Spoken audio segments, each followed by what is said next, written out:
Menteri Koperasi dan UKM Teten Mas Duki menegaskan penolakan pemerintah atas kegiatan platform media sosial asal Tiongkok TikTok menjalankan bisnis media sosial dan e-commerce secara bersamaan di Indonesia. Pesan itu disampaikan Teten seiring dengan penolakan serupa yang telah dilakukan oleh dua negara lain sebelumnya, yakni Amerika Serikat dan India.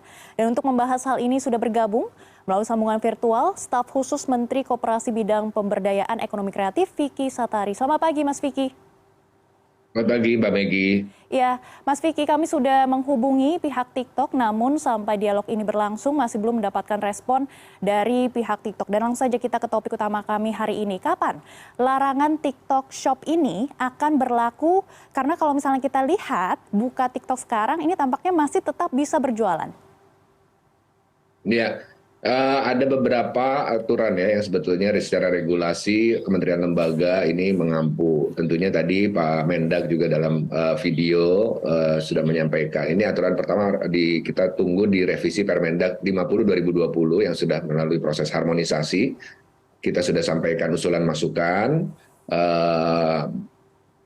Apa dampak positif negatif tentunya kan arahan Presiden jelas, ada 3 proteksi yang harus didorong, yang harus dipastikan pemerintah hadir. Yang pertama adalah proteksi kepada pelaku UMKM, kedua proteksi kepada platform lokal, yang ketiga adalah tentunya proteksi kepada konsumennya.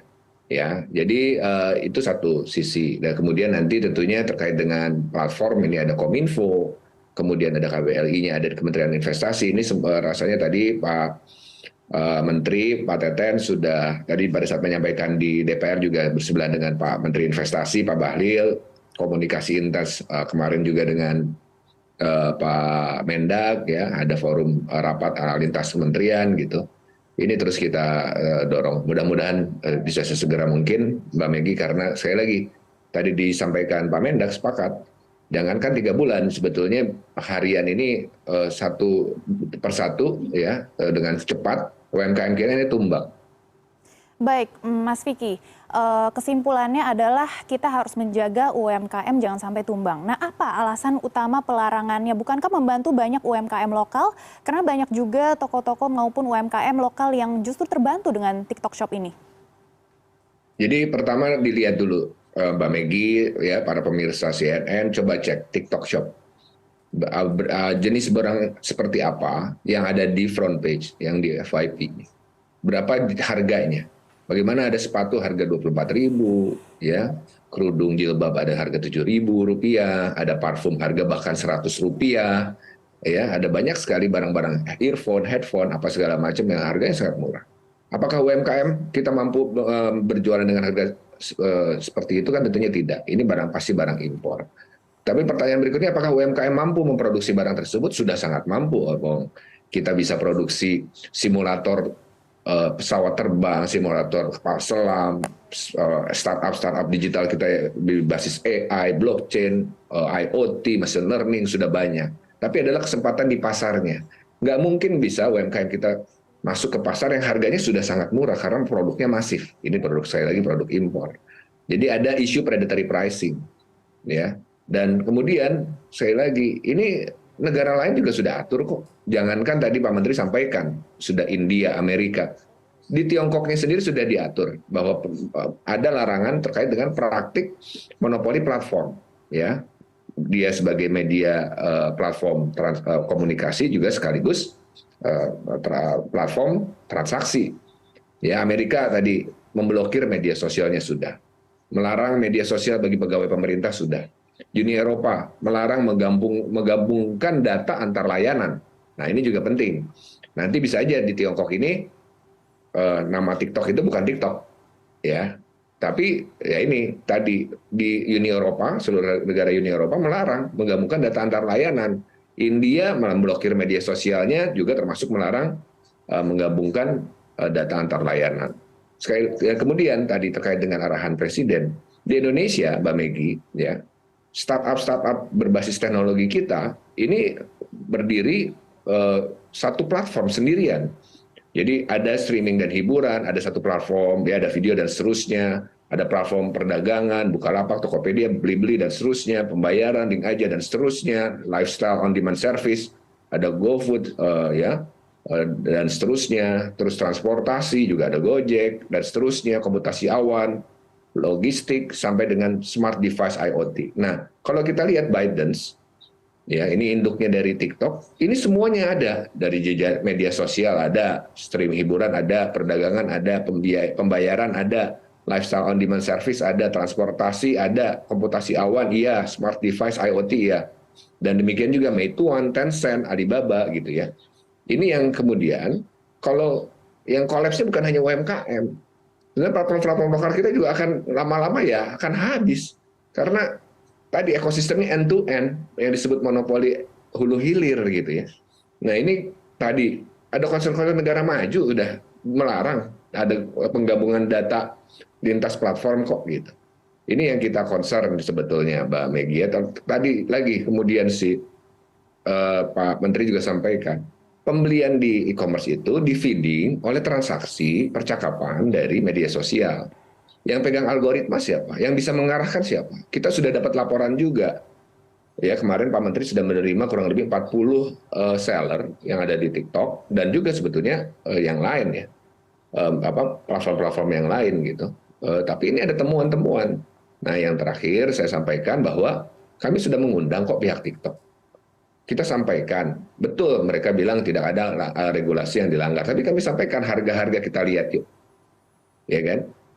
Ini membunuh UMKM nggak? UMKM bisa tumbuh nggak? Bisa compete kan? Enggak, kan gitu. Mana datanya? Berapa data barang lokal dan impor yang dijual di platform TikTok? Data Indef sudah jelas menyampaikan bahwa mereka bilang sekitar 70% lebih produk yang dijual di TikTok Shop itu produk impor. Demikian Mbak Megi. Baik Mas Vicky, ini menarik sekali, kita gali lagi lebih dalam. Kalau misalnya kita lihat head to head kompetitornya ByteDance Group ini adalah Meta Group ya, seperti itu. Mereka juga mempunyai beberapa social media platform seperti Instagram ataupun Facebook. Dan di sana sebenarnya orang juga bisa langsung membeli produknya lewat social medianya. Nah, apa sebenarnya yang bisa kita simpulkan dari beberapa platform ini? Apakah memang ada perbedaan atau bagaimana bisnis usahanya ini masih bisa tetap berjalan? Ya, sekali lagi ini bukan masalah TikToknya ya. Ini kebetulan case-nya adalah TikTok. Ini berlaku untuk semua dengan praktek yang tadi saya jelaskan. Kalau misalnya kita hari ini mitigasi kita terkait dengan Meta Group seperti di Instagram Shop, ada WhatsApp for Business, ini kan check out-nya nggak di satu platform. Jadi ini lebih ke rekomendasi. Ada untuk e-katalognya, untuk promosinya ini yang menjadi bagian strategi Kemenkop UKM untuk transformasi digitalisasi UMKM. Usaha mikro itu onboardnya di media sosial dulu untuk promosi dulu, untuk belajar literasi digital, membiasakan, menangkap insight market gitu ya.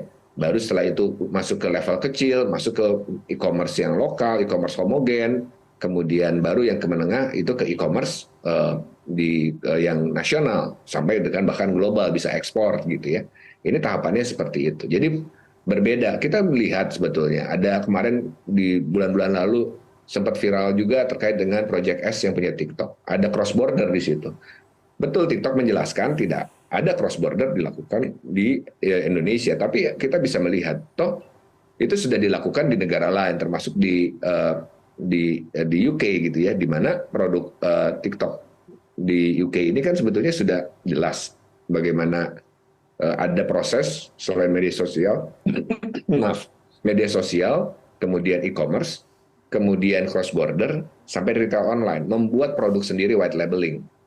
Ya, datanya sudah jelas bahwa sudah 5 kali lipat produk impor dari Tiongkok yang masuk UK via TikTok Shop ya dengan harga sangat murah, rata-rata $2. Demikian, Pak. Baik, jadi ini bukan hanya berlaku untuk TikTok saja, tapi semua platform nantinya juga akan diterapkan dengan regulasi yang sama ya. Begitu ya Mas Vicky? Betul, ini tentunya sekali lagi bukan berkenaan dengan TikTok dan kami, Pak Teten, itu sangat pro kepada platform-platform teknologi. Kita bicara dengan semuanya, mau yang lokal, mau yang asing. Kita bicara bagaimana memastikan mendampingi pelaku UMKM ini biar success rate ketika onboard di platform digital ini bisa sukses. Sekali lagi ya, bicara digitalisasi UMKM, media sosial itu menjadi platform penting. Tapi sekali lagi praktiknya, Jangan sampai kalau misalnya harga seperti ini kan kita udah dengar, kita udah banyak Pak Menteri kami di Kementerian Koperasi dan UKM banyak sekali dapat laporan bagaimana pedagang-pedagang di Tanah Abang misalkan udah teriak, kita coba live shopping untuk jualan satu pieces aja susah, sulit sekali gitu. Sedangkan ada berita bahwa wah ada satu influencer 24 jam jualan bisa 4 miliar, 8 miliar. Pertanyaannya sekali lagi, kita minta datanya, boleh. TikTok menyampaikan bahwa tidak ada regulasi yang dilanggar. Tapi faktanya UMKM kita nggak akan bisa bertahan kalau kondisinya ini didiamkan. Baik, Mas Vicky. Tadi Anda sudah menyebut, sudah mengundang pihak TikTok untuk berdiskusi. Bagaimana perkembangan diskusi ini? Langkah-langkah apa saja yang harus dilakukan oleh pihak TikTok selanjutnya? Ya, yang pertama tadi kita tunggu goodwill dalam hal ini teman-teman TikTok untuk bisa menyampaikan. Kalau memang betul dia bilang ada 2 juta seller UMKM betul, tapi pertanyaannya adalah produk apa yang dijual. Sehingga kan tinggal sampaikan aja data ke kami. Kalau memang benar pro UMKM, berapa persen brand lokalnya, berapa persen brand impornya, berapa SKU-nya. Kita bisa lihat masih tahun lalu top 5 produk kosmetik ya, health and beauty di TikTok itu ada 4 lokal baru pertama, karena TikTok Shop ini kan baru 2 tahunan kurang lebih, belum mungkin ya. Ada 1 yang brand asing. Hari ini kan brand asing semua. Bagaimana brand-brand ya kita brand-brand dari China ya, Skintificnya, Originot gitu ya. Ada 2003 menyalip merek asli Indonesia gitu ya. Kita udah punya data-data yang memang kita sampaikan juga. Sebetulnya kemudian ada goodwill. Nah, bicara goodwill ini tahun lalu kita pernah juga ingat ada kasus Mr. Who, di mana ada barang-barang dari cross border yang sangat murah sekali, ya. Dan kemudian kita panggil platformnya pada saat itu. Ada 2 platform asing, e-commerce asing yang kita undang untuk kita sampaikan. Itu langsung pada saat itu juga mereka langsung menutup kategori tertentu yang memang produknya ini udah sangat masif dari UMKM, ya, untuk tidak berjualan. Nah ini kan yang kita tunggu sebetulnya. Sekali lagi Mbak Megi, ini kalau kita terus diamkan, bayangkan UMKM kita ini jumlahnya 64 juta. Menyediakan 120 juta sampai 130 juta lapangan tenaga kerja atau setara dengan 97% lapangan tenaga kerja di Indonesia. Yang saat ini kemudian didorong ke arah seller. Kalau seller dibandingkan produsen, UMKM produsen ini kan menciptakan lapangan kerja tuh ini, UMKM produsen. Kalau ini habis, ya ini faktanya data. Studinya World Economic Forum 2021 menyebutkan masyarakat Indonesia menghabiskan 6,9 miliar US dollar untuk membeli 1,02 miliar hijab per tahunnya. Saat ini hanya 25% yang diproduksi lokal, 75% dari produk impor. Ya, World Economic Forum juga menyebutkan porsi produk lokal di Tanah Abang menurun sejak awal 2020 dari 20% menjadi 20% sampai dengan tahun 2021. Ada produsen hijab di Bandung pada puncak industri pakaian muslim di 2015-2017. Produsen tersebut mampu produksi 150.000 pieces pakaian muslim per hari. Ya, dan saat ini dengan masuknya hijab impor dari di platform-platform seperti ini, kemampuan produksi menyusut sampai dengan 80%, jadi tinggal sisa 20%. Itu datang ke kita, bukan hanya data web ya. Ini yang kita ingin ketuk hatinya sebetulnya teman-teman TikTok. Jadi kita cukup gini deh, kalau mau fair, kalau mau clear.